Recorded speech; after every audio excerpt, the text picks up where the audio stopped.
ప్రతి సంవత్సరం ఉగాది పండుగ మన జీవితంలో కొత్త ఆశయాలను తీసుకొస్తుంది. ఈ సంవత్సరాన్ని మనం పరాభవనామ సంవత్సరం అని పిలుస్తాం.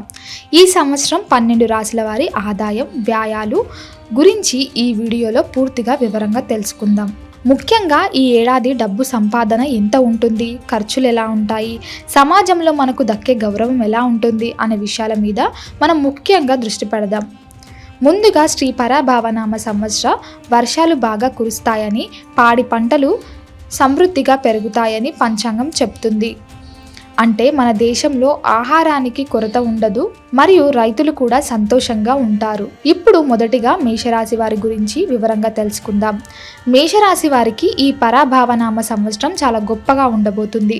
వీరు చేసే పనులలో విజయం సాధించడమే కాకుండా ఆర్థికంగా అంటే డబ్బుల విషయంలో చాలా బాగుంటుంది.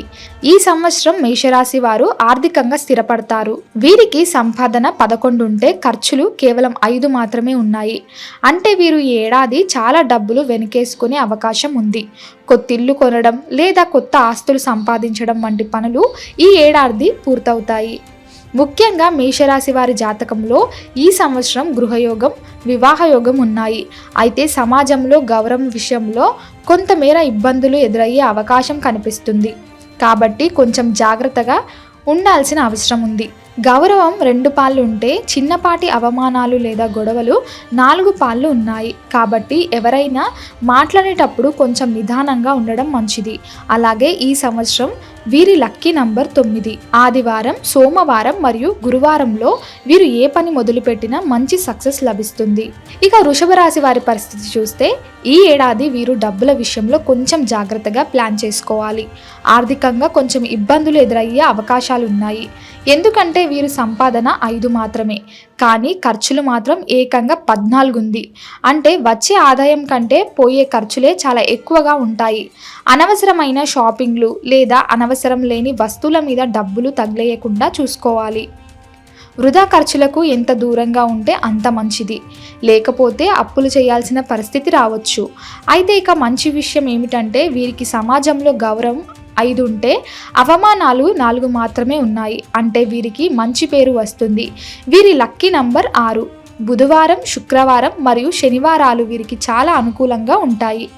మిథున రాశి వారి విషయానికి వస్తే వీరికి కూడా ఈ ఏడాది సంపాదన మరియు ఖర్చుల మధ్య సమతుల్యం అంటే బ్యాలెన్స్ కొంచెం తక్కువగా ఉంది. వీరి సంపాదన 8 ఉంటే ఖర్చులు 11 ఉంది. దీనివల్ల నెల చివరిలో డబ్బుల కోసం ఇబ్బంది పడాల్సి రావచ్చు. కాబట్టి ముందే బడ్జెట్ వేసుకోవడం మంచిది. ఆర్థిక విషయాలలో పూర్తి ప్లానింగ్తో ఉండాల్సి అవసరం ఉంది. అలాగే సమాజంలో వీరికి దక్కే గౌరవం 1 మాత్రమే ఉంది, కానీ ఇబ్బందులు లేదు. అవమానాలు 7గా ఉన్నాయి.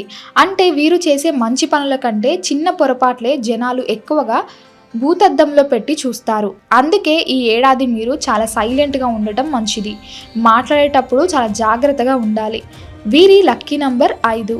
ఆదివారం, బుధవారం, శుక్రవారం మరియు శనివారాలు వీరికి హెల్ప్ చేస్తాయి. కర్కాటక రాశి వారు ఈ సంవత్సరం ఆర్థికంగా కొంచెం ఇబ్బందికరంగా అనిపించవచ్చు. వీరి ఆదాయం కేవలం 2 మాత్రమే ఉంటే ఖర్చులు 11 వరకు ఉంది. అంటే చాలా తక్కువ సంపాదనతో ఎక్కువ అవసరాలను తీర్చుకోవాల్సి వస్తుంది. ఫ్యామిలీ మెంబర్స్తో లేదా ఫ్రెండ్స్తో డబ్బుల విషయంలో గొడవలు రాకుండా చూసుకోవాలి. సమాజంలో వీరి గౌరవం 4 ఉండగా అవమానాలు 7గా ఉన్నాయి. దీనివల్ల మానసికంగా కొంచెం ఒత్తిడికి గురయ్యే అవకాశం ఉంది. ప్రశాంతంగా ఉండడానికి యోగా లేదా మెడిటేషన్ చేయడం మంచిది. ముఖ్యంగా ఆరోగ్యపరంగా ఎక్కువ దృష్టి సారించాలి. వీరి లక్కీ నంబర్ 2. సోమవారం, మంగళవారం మరియు గురువారాల్లో వీరికి అదృష్టం కలిసి వస్తుంది. సింహరాశి వారి గురించి చెప్పుకోవాలంటే వీరికి ఈ ఏడాదంతా చాలా బ్యాలెన్స్గా ఉంటుంది.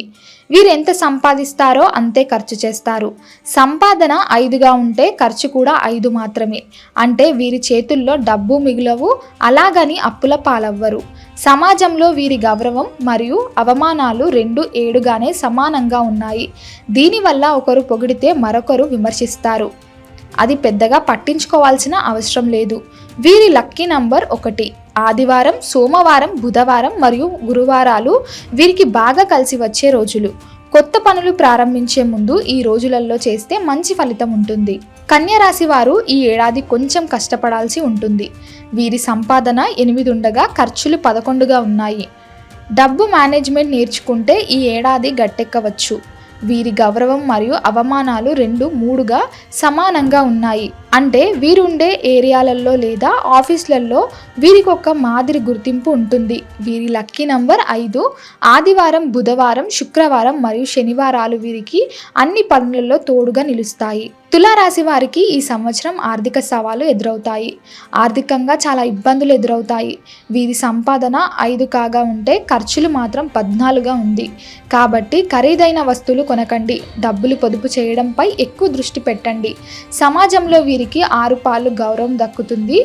అవమానాలు 3 మాత్రమే ఉన్నాయి. అంటే పేరు ప్రఖ్యాతలు పెరుగుతాయి.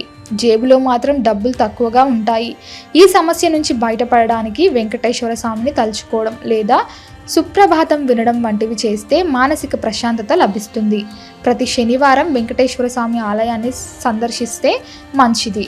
వీరి లక్కీ నంబర్ 6. బుధవారం నుంచి శనివారం వరకు వీరికి లక్కీ రోజులు. వృశ్చిక రాశి వారికి ఈ ఏడాది అద్భుతమైన సంపాదన ఉంటుంది. 11 సంపాదనతో కేవలం 8 మాత్రమే ఖర్చులుగా ఉన్నాయి. అంటే ప్రతి నెల కొంత డబ్బును సేవ్ చేసుకోవచ్చు. వీరి పాత అప్పులను తీర్చుకోవడానికి ఇది సరైన సమయం. సమాజంలో గౌరవం 2గా ఉంటే అవమానాలు మాత్రం 6గా ఉన్నాయి. కాబట్టి ఎవరితోనైనా అనవసరమైన వాదాలు పెట్టుకోకండి. వీరి లక్కీ నంబర్ 9. సోమవారం, మంగళవారం మరియు గురువారాలు వీరికి విజయాలు అందిస్తాయి. ధనుసు రాశి వారికి ఈ సంవత్సరం గోల్డెన్ పీరియడ్ గాని చెప్పవచ్చు. వీరి ఆదాయం 14గా ఉంది. ఖర్చులు 11 మాత్రమే. అంటే వీరు ఈ ఏడాది బాగా సంపాదించి జీవితాన్ని ఎంజాయ్ చేస్తారు. రాజభోగాలను అనుభవిస్తారు. గౌరవం 5 ఉంటే అవమానాలు 6గా ఉన్నాయి. చిన్న చిన్న విమర్శలు వచ్చినా అవి వీరి కెరియర్ను దెబ్బతీయవు. వీరి లక్కీ నంబర్ 3. బుధవారం, శుక్రవారం మరియు శనివారం వీరికి బాగా కలిసి వస్తాయి. మకర రాశి వారికి ఈ ఏడాది ఆర్థికంగా ఒక మాదిరిగా ఉంటుంది. ఆదాయం 2, ఖర్చులు 8గా ఉన్నాయి. అంటే సంపాదన చాలా తక్కువగా ఉంది. కాబట్టి ప్రతి రూపాయిని లెక్క చేసుకొని ఖర్చు చేయాలి. ముఖ్యంగా ఖర్చు పెట్టే ముందు 1కి 10 సార్లు ఆలోచించాలి. వీరికి సమాజంలో గౌరవం 1గా ఉంటే అవమానాలు 2గా ఉన్నాయి. అంటే వీరి జోలికి ఎవ్వరు రారు. వీరు కూడా అందరికీ దూరంగా ఉంటారు. వీరి లక్కీ నంబర్ 8. బుధవారం నుంచి శనివారం వరకు వీరికి పనులు త్వరగా పూర్తవుతాయి.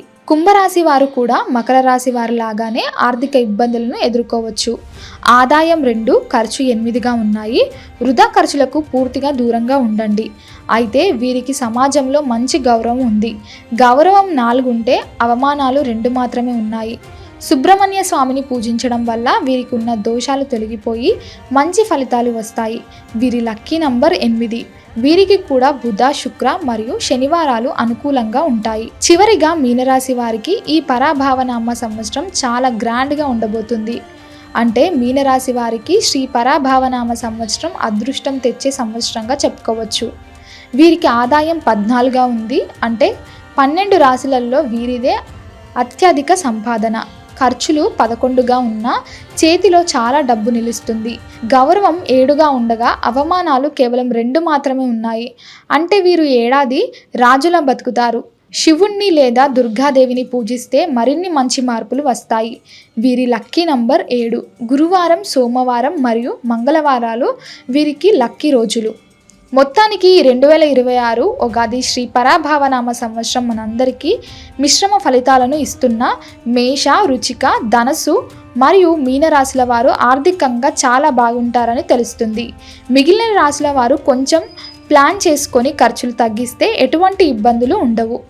ముఖ్యంగా వృధా ఖర్చులు తగ్గించుకొని పొదుపుపై ఎక్కువ దృష్టి పెట్టాలి. ఈ వీడియో మీకు నచ్చినట్లయితే లైక్ చేయండి, షేర్ చేయండి. ఇలాంటి మరిన్ని వీడియోల కోసం ఛానల్ని సబ్స్క్రైబ్ చేసుకోండి. అలాగే బెల్ ఐకాన్ని నొక్కండి.